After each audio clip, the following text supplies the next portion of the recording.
रात को मेरे जेठ जी के कमरे से चीखों की आवाज़ें आती थी। मेरी जेठानी जी कब की मर चुकी थी। जेठ जी का राज जानने के लिए एक रात में उनके कमरे में छुप गई। फिर जेठ जी ने जो किया है भगवान। जब मैंने पहली बार वह दिल दहलाने वाली चीखों की आवाज़ें सुनी तो मैं पूरी तरह घबरा गई थी। मैं गहरी नींद से हड़बड़ा कर उठ बैठी और चीखने चिल्लाने की आवाज़ें पूरी हवेली में गूंज रही थी। उस समय चारों ओर सन्नाटा था। मेरे कमरे में बहुत अंधेरा था।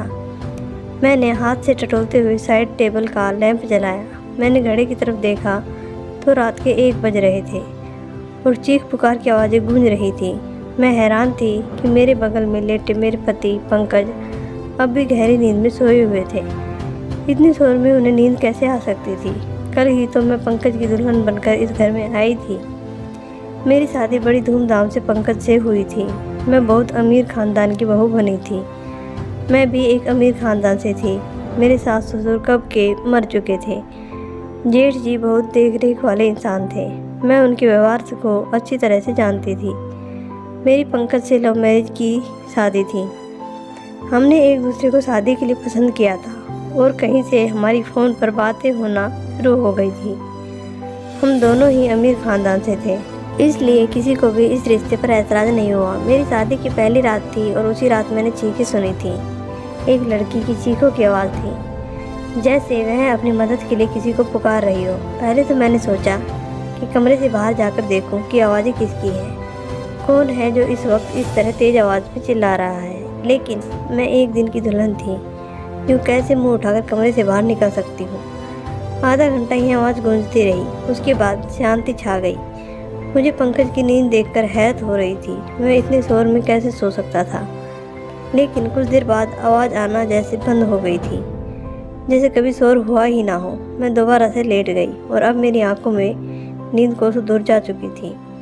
मेरा दिमाग बार बार उस चिल्लाने वाली लड़की की तरफ जा रहा था। कौन थी वह और वह ऐसे क्यों चिल्ला रही थी और उसकी आवाज़ पर सब लोग क्यों खामोश थे, वरना एक हलचल सी मच जाना चाहिए थी। फिर मुझे कुछ डर सा महसूस होने लगा था, क्योंकि जहाँ यह हवेली बनी हुई थी वहाँ आसपास केवल जंगल थे। गांव तो 3-4 मील ही दूर पर थे। मैं कुछ दिनों के लिए गांव आई थी, क्योंकि मुझे रहना शहर में ही था। शादी से पहले मेरी ये बात तय हुई थी और शहर में भी इन लोगों का बंगला बहुत खूबसूरत बना हुआ था और हवेली तो इतनी बड़ी थी कि ना जाने कितने कमरे बने हुए थे यहाँ पर। यहाँ का बगीचा बहुत बड़ा बना हुआ था। मुझे तो इस हवेली में घुसते ही किसी महल जैसा लगने लगा था। मैंने बस थोड़ी सी नज़र डाली थी, लेकिन यहाँ की अमीरी देखकर मेरी आंखें चौंधिया सी गई थी। मेरा कमरा फूलों और कैंडल से सजाया गया था। मैं खुद पर जितना भी गुरूर करती उतना ही कम था। हम दोनों को देखकर सब दिया बाती की जोड़ी कहते थे। अगर आज की रात जो कुछ मैंने सुना था, मेरे दिमाग ने काम करना बंद कर दिया था। ना जाने कब सोचते सोचते मैं फिर से नींद की वादियों में खो चुकी थी। सुबह पंकज प्यारी सी मुस्कान लिए मुझे जगा रहे थे। कहने लगे, उठ जाइए मैडम जी, ये दिल्ली नहीं है जो आराम से चादर तान कर सो रही हो। मैंने धीरे धीरे आंखें खोली तो वो उठ चुका था। पंकज बिस्तर से उठकर अपने कपड़े निकाल रहा था। मुझसे कहने लगा कि तुम्हारा सामान ड्रेसिंग रूम में पड़ा है, वही पहनना है। मैं मुझसे कहकर वॉशरूम में चला गया। मैं बेड से उठकर बैठ गई। पहले तो मुझे ऐसा लगा कि रात वाली बात शायद मेरा कोई वहम था। मैं वही बात सोचते सोचते ड्रेसिंग रूम में चली गई, जो मेरे ही कमरे में बना हुआ था। इतना भारी भरकम जोड़ा देखकर मेरी आंखें फटी रह गई। मैंने फ्रेश होने के बाद बहुत ही मुश्किल से उन कपड़ों को पहना था। पंकज कमरे से जा चुका था तो कुछ लड़कियां मुझसे पूछकर मेरे कमरे में आई और मुझे जेवरात पहनाने लगी, तैयार करने लगी। जब मैं आज सज धज कर बाहर आई तो मेरे जेठ जी सामने कुर्सी पर बैठे थे। उन्होंने मुझे देखा और मुस्कुराने लगे। फिर मेरे पास आए और मुझ पर हज़ारों के नोटों की बारिश करके मेरा स्वागत किया। फिर मुझे बाहर ले गए, जहाँ गांव की औरतें मुझे देखने के लिए मेरा इंतज़ार कर रही थी। गर्मी और धूप में ना जाने कब से वह मेरी एक झलक देखने के लिए बैठी हुई थी। मेरे जेठ जी कहने लगे, यह हमारे घर की नई मालकिन है, पंकज की बीवी। सभी औरतें मुझे नमस्ते करने लगी। मैं थोड़ी देर से ज़्यादा वहाँ रुक नहीं पाई थी। तेज़ धूप ने मेरी हालत ख़राब कर दी थी। जल्दी जल्दी मैं अंदर गई और अपने कमरे में एसी ऑन करके बैठ गई। पूरा दिन लगातार लोगों का आना जाना लगा रहा। पंकज से मेरी मुलाकात बस रात को हुई थी, वरना मैं पूरा दिन मर्दों के साथ ही रहे थे। गांव के कुछ और ही रस्म रिवाज होते हैं। पति पत्नी आपस में कम वक्त और दूसरों के साथ ज़्यादा वक्त गुजारते हैं। यही मेरे साथ भी हुआ था। रात तक मैं थकान से चूर हो चुकी थी, इसलिए लेटते ही मुझे नींद आ गई और पंकज मुझे कहने लगा कि गांव के माहौल से तुम परेशान हो गई हो। वह मुझे प्यार से देखने लगा। फिर मैंने आंखें खोली और थोड़ा सा मुस्कुरा दी। मैंने कहा, पंकज, मैं जल्दी से दिल्ली वापस जाने का सोचो। मुझे ऐसे माहौल की आदत नहीं है। मेरी बात पर ना जाने क्यों पंकज की मुस्कुराहट गायब हो गई थी। फिर मैं बेड पर टेक लगाकर बैठ गया। कहने लगा, अभी तो ऐसा मुमकिन नहीं है, लेकिन मैं कोशिश करूँगा। मैं नींद में होते हुए भी पूरी आंखें खोलकर उसे घूरने लगी। पंकज, मैं गांव में 2 दिन से ज़्यादा नहीं रह सकती। यह तुम अच्छी तरह जानते हो। मुझे घुटन होती है। यहाँ के पहनावे से, रहन सहन से अजीब घुटन सा माहौल है यहाँ का। मैं नहीं रह सकती यहाँ पर। मेरी बात सुनकर मैं किसी गहरी सोच में चला गया। उसने सिगरेट निकाली और लाइटर से जलाकर पीने लगा। मैं नींद में चूर थी, इसलिए सो गई। रात को फिर से मेरी आंखें जोर से खुली थी। वहीं एक लड़की की चीख पुकार अपने बचाव के लिए मदद मांगती हुई। मैं तुरंत उठकर बैठी और पंकज को भी जगा दिया। वह मुझे नींद में देखने लगा। मैंने कहा, पंकज, किसी की चिल्लाने की आवाज़ आ रही है। मेरी बात पर पंकज ने नज़रें चुराए और कहने लगे, कैसी आवाज़ें हैं? मुझे यहाँ कोई आवाज़ नहीं आ रही है। मैं उसकी यह बात सुनकर हैरान रह गई थी। यह कैसे मुमकिन था? मुझे तो लड़के के चिल्लाने की आवाज़ आ रही थी, लेकिन पंकज को तो नहीं आ रही है। मैंने हैरत से पंकज की तरफ देखा। मैंने कहा कि यह लड़की की आवाज़ तुम्हें नहीं सुनाई दे रही है। वह कहने लगा, नहीं, मुझे कोई भी आवाज़ सुनाई नहीं दे रही है। मुझे नींद आ रही है। मुझे परेशान मत करो। यह कहकर मैं फिर से सो चुका था और मेरा डर के मारे बुरा हाल था। क्या यह आवाज़ है सिर्फ मुझे ही सुनाई दे रही थी? इसका मतलब कोई भूत प्रेत ही है सोचकर तो मैं कांपने लग गई थी। डर की वजह से मैं पंकज से चिपक के लेट गई। मेरा दिल ज़ोर ज़ोर से धड़क रहा था। अब तो मुझे इस हवेली में एक भी दिन नहीं रुकना था। मुझे तो भूतों से बहुत डर लगता था। अगली सुबह ही मैंने पंकज से शहर जाने की जिद करनी शुरू कर दी। मैंने कहा, मुझे वापस दिल्ली जाना है। मुझे डर महसूस हो रहा है। मुझे 2 दिन से यहाँ किसी के चिल्लाने की आवाज़ सुनाई दे रही है, जैसे कोई लड़की मदद के लिए पुकार रही हो। मैं यहाँ नहीं रह सकती। डर की वजह से ऐसा लग रहा था जैसे मैं अभी अभी रो दूँगी। और पंकज मुझे ध्यान से देख रहा था। मैं बार बार नज़रें चुरा रहा था। मैं मुझसे कहने लगा, वर्षों से इस हवेली में ऐसे ही साए हैं। किसी किसी की ऐसी आवाज़ सुनाई देती है जैसे तुम्हें दे रही है, लेकिन उन साए ने कभी भी हमें नुकसान नहीं पहुंचाया। वरना क्या मेरी भाभियाँ यहाँ रह सकती थी? मुझे पंकज की किसी भी बात से चैन नहीं मिल रहा था। मुझे बस दिल्ली जाने का इंतज़ार था।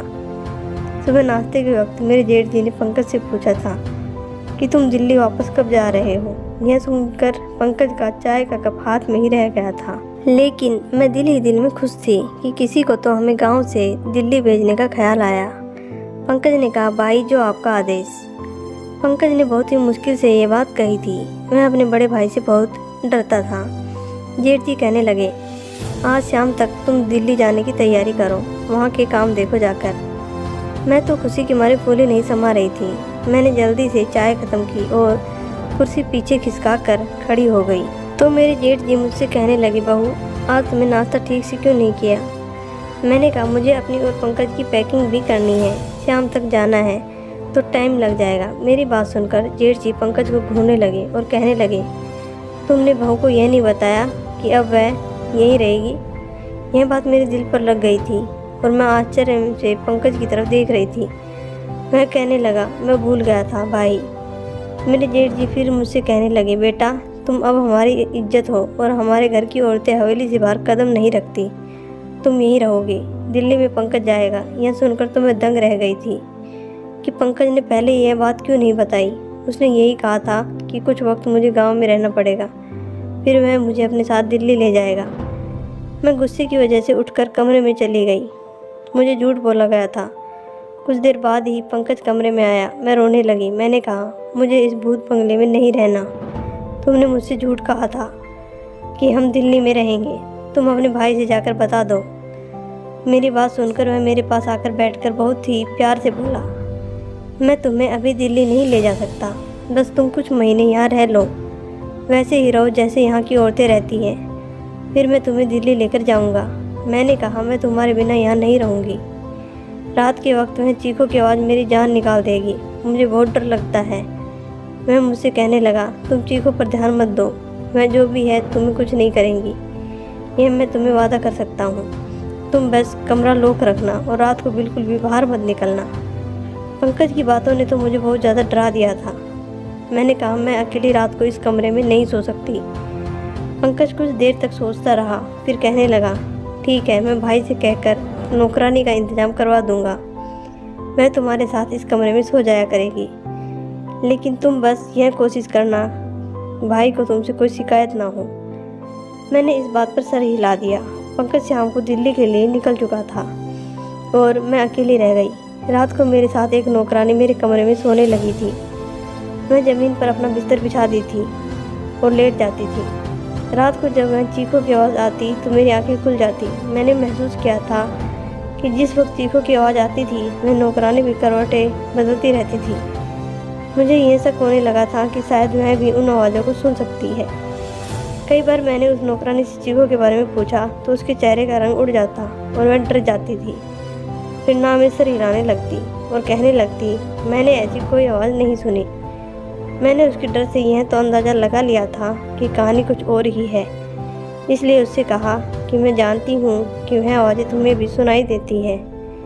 मेरी बात सुनकर वह मेरे सामने हाथ जोड़ने लगी और कहने लगी, इस बात का जिक्र हवेली में किसी से ना करना, वरना बहुत बुरा होगा। उस नौकरानी की बात सुनकर मुझे जानने की चाहत होने लगी थी कि आखिर मालूम भी तो हो कि यह सारा माजरा क्या है। मैंने रात को जब चीखों की आवाज़ सुनी तो यह ठान लिया कि सच्चाई क्या है इसका पता लगा कर ही रहूँगी, क्योंकि कहीं ना कहीं मुझे यकीन हो चुका था कि यह मामला भूत प्रेत का नहीं है। रात को चिल्लाने की आवाज़ सुनकर मैं उठकर खड़ी हो गई और दबे पाँव अपने कमरे के दरवाजे के पास आई और धीरे से दरवाज़ा खोला। मुझे वह आवाज़ ऊपर की मंजिल से आ रही थी। मैं धीरे से चलती हुई ऊपर चढ़ गई। वहाँ से आवाज़ें मुझे और भी नज़दीक से सुनाई देने लगी थी। अब मैं उन आवाज़ों का पीछा करते हुए आगे बढ़ी तो सामने कमरे को देखकर मेरे होश उड़ गए। वह तो मेरे जेठ जी का कमरा था, जहाँ से लड़की की चीखों की आवाज़ आ रही थी। मेरे चेहरे का रंग उड़ चुका था। मैं वापस नीचे आ गई और अपने कमरे में आकर अपनी बढ़ती दिल की धड़कनों पर काबू पाने लगी। राजीव यानी कि मेरे जेठ जी के कमरे में आ रही थी। आवाज़ सुनकर मैं ये सोच भी नहीं सकती थी कि वह ऐसे भी हो सकते हैं। अपनी बीवी भी जिंदा नहीं थी, ना ही उन्होंने दूसरी शादी की थी। दुनिया के सामने वह कितने बड़े थे। फिर वह आवाज़ें मैं खुद से बात करने लगी। मेरे दिल में उनकी बहुत इज्जत थी। मैं उनके बारे में इस तरह से सोच भी नहीं सकती थी। मेरी आंखों से आंसू बहने लगे। मैं अपने बेड पर बैठकर रोने लगी, मेरे जेठ और औरतों के साथ। नहीं नहीं, ऐसा कैसे हो सकता है? गांव वाले तो उनकी बहुत इज्जत करते हैं। फिर यह सब क्या था? यह उनका कौन सा रूप था जो आज मैंने अपनी आंखों से देखा था? मेरी पूरी रात जागते हुए कटी थी, क्योंकि मैं उनके बारे में ऐसा सोच भी नहीं सकती थी। सुबह नाश्ते पर वह उसी तरह बैठे थे। मेरी आंखें देखकर चाय पीते हुए कहने लगे, पंकज ने फ़ोन कर बात नहीं की मेरी बहू से, तभी रो रो के आंखें सुझा ली है। उनकी बात पर मैंने कोई जवाब नहीं दिया। मैं खुद ही मुस्कुराने लगी। फिर बोले कि पंकज वहाँ बहुत बिजी है, शायद इसलिए फ़ोन नहीं कर पाया। मैंने उनकी बात का कोई जवाब नहीं दिया। आज तो उनकी शक्ल देखने को भी दिल नहीं कर रहा था। कैसा दोगला इंसान था। दिन में नेक और रहमदिल बना रहता था और रात को यह सोचकर कि मेरा शरीर कांपने लगा था। मैं सोच चुकी थी कि अब उनका पर्दाफाश करके ही रहूँगी, लेकिन मैं नहीं जानती थी कि मैं अपने लिए कितनी बड़ी मुसीबत खड़ी करने जा रही हूँ। जब मैंने दोबारा वही आवाज़ सुनी तो मैं फिर से उसी कमरे के बाहर चली गई। कमरे के ओर में देखने लगी तो एक 15 साल की लड़की थी। गांव की लग रही थी। उसके चेहरे से उसका दर्द साफ साफ पता चल रहा था। वह हाथ जोड़े अपनी इज्जत की भीख मांग रही थी, चीख रही थी, चिल्ला रही थी, लेकिन मेरे जेठ जी ने बड़ी बेदर्दी से उसका दुपट्टा उतार कर फेंक दिया था। मैं उसे ज़्यादा नहीं देख सकती। मैं वापस पलट कर आई। कैसे भी करके मैंने वह रात काटी। सुबह होते ही मैंने पंकज को फ़ोन किया। मैंने कहा, तुमने मुझसे इतना बड़ा झूठ क्यों बोला?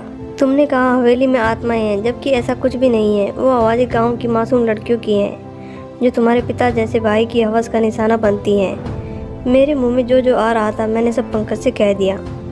मेरी बात सुनकर मैं गुस्से में आ गया और कहने लगा कि अपनी ज़ुबान को बंद रखना, जैसे हवेली के सभी लोग रखते हैं, वरना तुम्हें राजीव की ताकत का अंदाज़ा नहीं है। जान से मार डालेंगे मैं तुम्हें। मैं पंकज की बात सुनकर जितना हैरान हुई उतना कम था। मतलब मैं अपने भाई के बारे में यह सब पहले से ही जानता था और मैं भी मिला हुआ था इस सब में। मैंने फ़ोन बंद कर दिया। बुराई होता देखकर मैं ऐसे चुप नहीं रह सकती थी। मुझे बस एक सबूत चाहिए था, क्योंकि यहाँ ऐसा कोई नहीं था जो राजीव के खिलाफ एक लफ्ज़ भी बोलता। इसलिए मैंने रात होने से पहले ही बीमारी का बहाना बनाया और अपना कमरा लॉक करके अपने कमरे में बंद हो गई। मैं जानती थी कि राजीव कब ऊपर आ जाता है, इसलिए मैं अपनी पिछली खिड़की से बाहर निकली और पाइपलाइन के सहारे ऊपर की तरफ पहुंच गई। राजीव के कमरे के बाहर की खिड़की उस वक्त खुली हुई थी। मैं उस खिड़की के जरिए उस कमरे में पहुंच गई और उस कमरे को किसी दूल्हे के कमरे की तरह सजाया हुआ था। मैं उसी खिड़की के पास एक कोने में छिप गई। रात 1 बजे राजीव उस कमरे में आया और सामने सोफे पर बैठ गया। कुछ देर बाद उसका नौकर शराब की बोतल लेकर आया और सामने टेबल पर रख दिया। मैंने अपने मोबाइल का कैमरा ऑन कर दिया। कुछ देर बाद एक 14 साल की मासूम सी लड़की उस कमरे में आई। वह चिल्ला रही थी, बार बार यह कह रही थी कि उसे घर वालों के पास जाना है। वह नौकर उस लड़की को कमरे के अंदर धकेल कर कमरा बंद करके चले गए।